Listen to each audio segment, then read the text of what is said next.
더불어민주당은 세월호 참사의 진상규명과 책임자 처벌이 철저히 이루어질 수 있도록 최선을 다하겠습니다.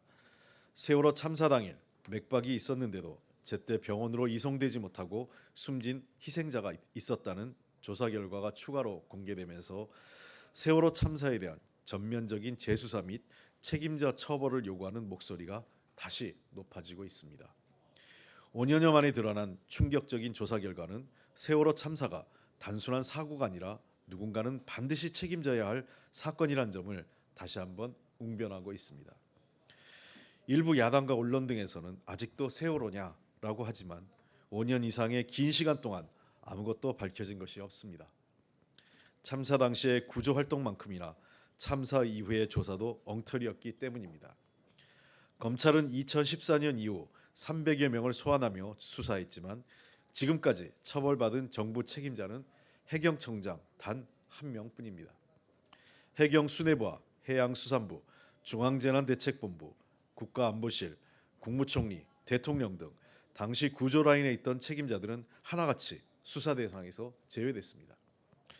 참사의 진상을 드러내고 책임을 묻는 일은 이제 겨우 시작입니다.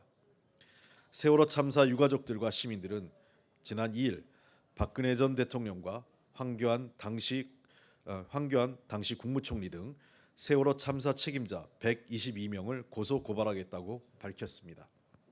세월호 참사의 직접적인 원인, 해양안전관리감독 부실의 책임, 컨트롤 타워의 무능, 구조의 실패 내지 방기, 수사 외압과 방해, 희생자 및 가족들에 대한 비방 및 명예훼손, 진상규명 활동이 조직적인 방해 등 관련해서 책임 있는 사람은 반드시 그 책임을 져야 할 것입니다.